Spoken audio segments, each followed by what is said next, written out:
네, 안녕하세요. 11월 30일 와플터치 오늘 함께 읽으실 본문은 누가복음 12장 1절부터 31절입니다.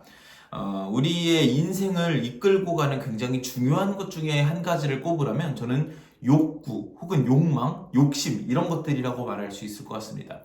사회적으로 굉장히 부정적인 단어처럼 보여지고 있지만 사실은 이 욕구와 욕망, 욕심 없는 인간은 없고 그 욕구나 욕심 이런 것들이 우리의 인생을 굉장히 캐리하고 있다, 끌고 가고 있다라고도 말할 수 있을 것 같다라고 저는 이렇게 생각을 합니다.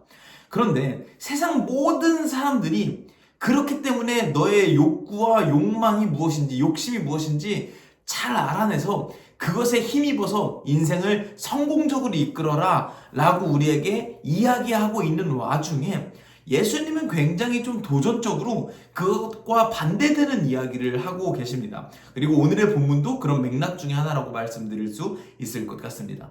사실 오늘의 본문을 어떤 누가복음 전체의 맥락 없이 그냥 12장만 똑 떼어서 읽으면 그냥 야 너무 돈 욕심 부리지 마 라고 하는 그런 교훈적인 이야기로만 들리기 쉽상입니다. 그런데 누가복음 전체의 맥락을 보면 조금 다른 이야기를 하고 있다고 생각할 수 있을 것 같은데요. 이 전체 맥락을 간단하게 소개해드리면 맨 앞에 1장부터 9장까지는 예수님은 누구신가에 대한 이야기를 하고 있습니다. 그래서 예수님은 모세와 같이 우리를 구원하실 분이다 라고 이야기를 하고 있고 19장 후반부부터 끝까지는 이제 그런 예수님이 우리를 구원하시기 위해서 어떻게 하셨는가 라고 하는 그 십자가 사건에 대한 이야기를 하고 있습니다.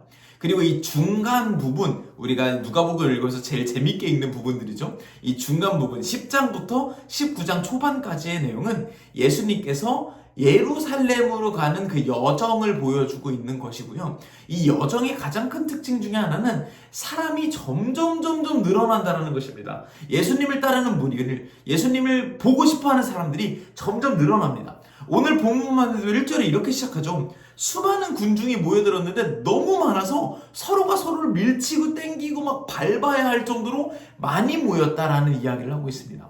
왜 많이 모였을까요? 이건 아주 간단한 그런 심플한 이야기입니다. 누군가에게 사람이 많이 모였다는 건 그 사람을 통해서 얻어낼 수 있는 것이 이득이 될 수 있는 것이 있어 보이기 때문에 모입니다. 우리 당연하죠. 그게 인간의 어떤 당연한 어떤 본능이라고 할 수 있겠죠. 예수님 주변에 사람이 점점 늘어납니다. 사람들은 왜 모일까요? 당연합니다.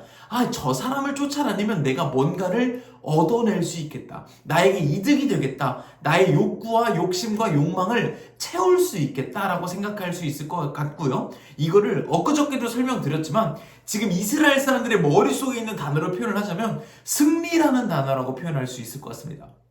이스라엘 역사는 아주 불행한 역사였습니다. 바벨론에게 침공당했고 또 시간이 지나서 페르시아, 이집트, 시리아까지 침공을 당했는데 이때 더 이상 못 참겠다 하고서 마카비라고 하는 일족에서 혁명을 일으켜가지고 쿠데타를 일으켜서 성공합니다. 그래서 이제 자유국가가 되었는데 그게 고작 100년도 되지 않고 다시 로마의 속국이 되었습니다. 지금 현재 신약 성경의 상황이 이런 상황이란 말이죠. 이런 상황에서 예수님 같은 사람이 등장했을 때 이스라엘 백성들 머릿속에는 어떤 단어가 떠오를까요?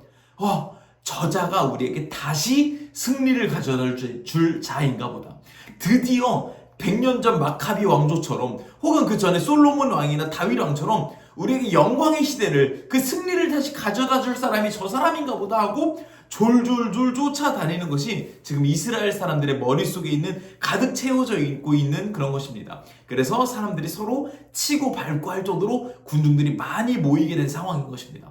그런데 예수님은 이런 사람들에게 미안한데 나는 너네가 기대하고 있는 그런 사람이 아니야 라고 10장부터 19장까지 온몸으로 표현하고 계십니다.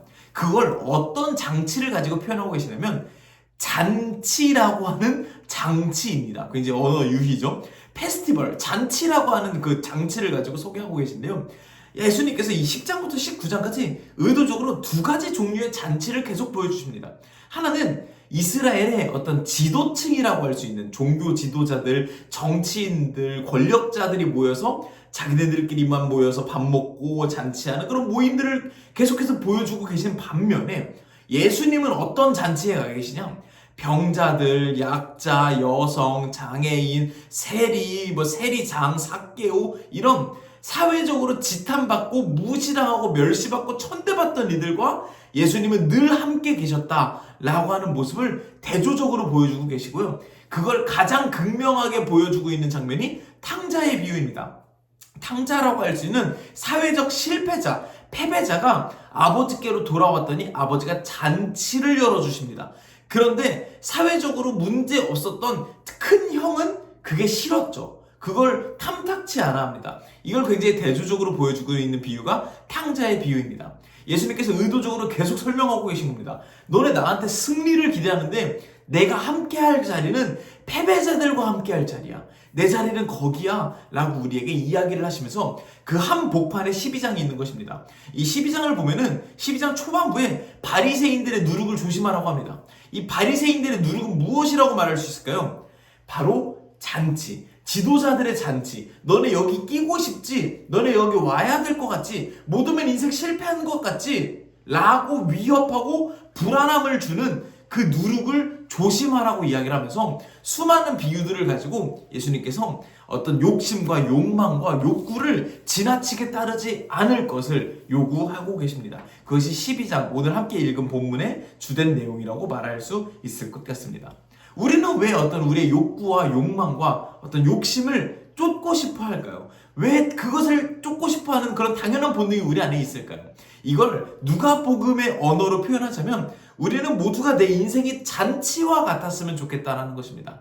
내가 내 인생에 잔치가 열렸으면 좋겠고, 내가 행복했으면 좋겠고, 우리 막 하오 아무도 안 왔으면 좋겠고, 막 나보다 못난 사람들은 배척할 수 있는 그런 아름다운 뭔가 그런 뭐랄까 우리들만의 어떤 권력 이런 것들이 생겼으면 좋겠다라고 하는 본능이 당연히 있는 것입니다.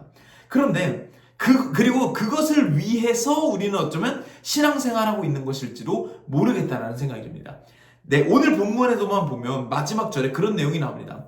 너네가 하나님 나라를 구하면 나머지는 채워주실 것이야. 이걸 우리가 어떻게 해석하나요? 하나님 나라를 위해서 살면 내 재정, 내 욕심, 욕망 이런 것들이 하나님께서 꽉꽉꽉 채워주실 거야 라고 생각을 한단 말이죠. 거래나 다름이 없어요.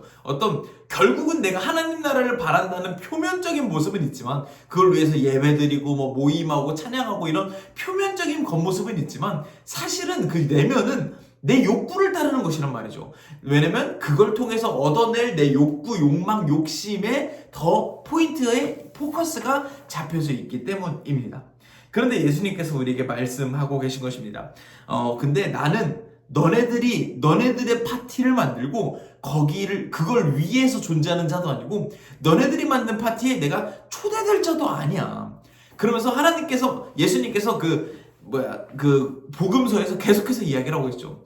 하나님 나라는 천국은 잔치와도 같아. 그런데 어떤 잔치냐면 여기에 사람들이 안 와. 거기 가면 힘들어. 안 갈래. 내가 더 중요해. 내가 지금 하고 있는 일이 더 중요해. 내가 지금 벌려놓은 사업이 더 중요해. 그래서 안 가고 있는데 결국은 그렇게 필요 없다고 말하는 사람들을 다 제끼고 나니 정말 힘들고 어렵고 자격 없는 자들이 모여서 하나님께서 베푸시는 파티를 즐기는 것. 그것이 천국이라고 말하고 있단 말이죠. 이것이 오늘 이 누가복음 중간부에서 계속해서 말하고 있는 부분입니다. 하나님께서 원하시는 자는 하나님의 구원과 은혜를 받을 자는 나는 이미 잔치를 치를 준비가 되어 있고 예수님이 조금만 도와주시면 내가 내 잔치를 멋지고 성대하게 만들 거야 라고 말하는 자들을 위해 존재하는 것이 아니라 그 잔치에 들어갈 자격이 없습니다 라고 하나님만 바르고 하나님만 따르는 자들을 위한 그런 잔치, 이것이 바로 하나님 나라 천국이라고 우리에게 말씀하고 계신 겁니다. 그런 맥락에서 오늘의 본문은 그냥 너 돈 욕심 좀 부리지 마 라고 하는 내용이 아니라 너가 그렇게 너의 욕구, 욕망, 욕심만 쫓다가는 어쩌면 하나님을 하나님답지 않게 취급해버리는 그저 램프의 요정 진이 나의 소원과 욕구를 채워줄 어떤 부수적인 존재로만 여기다 보면 너가 진정한 구원과 은혜를 얻어내지 못할 수도 있어 라고 하는 어떤 가슴 졸이는 불안한 마음에서 말하고자 하시는 것이 오늘의 본문이라고 말씀드릴 수 있을 것 같습니다. 우리의 인생에도 당연히 어떤 욕구와 욕심, 욕망이 당연히 존재하죠. 그리고 그게 있다는 것이 어떤 죄를 지은 것, 그게 있다는 것만으로도 나쁜 것은 아니라고 저는 생각을 합니다. 그런데 그게 우리 인생의 유일한 목적이 되고 그것을 위해서 어떤 수많은 것들이 존재하고 그것을 위해서 심지어 하나님이 존재할 때 우리의 인생은 어쩌면 그 귀한 천국 잔치를 놓치고 있는 인생이 될 수도 있겠다라고 생각을 해봅니다. 그리고 그것이 바로 오늘의 본문에서 이야기하고자 하는 바는 아닐까라고 생각을 합니다. 여러분께서는 오늘 어떤 것을 쫓고 살고 계신가요? 하나님께서 나를 얼마나 사랑하시고 얼마나 베풀어주길 원하시는 그 은혜가 있는지 이것을 쫓고 살 수 있는 저와 여러분이 될 수 있었으면 좋겠습니다. 감사합니다.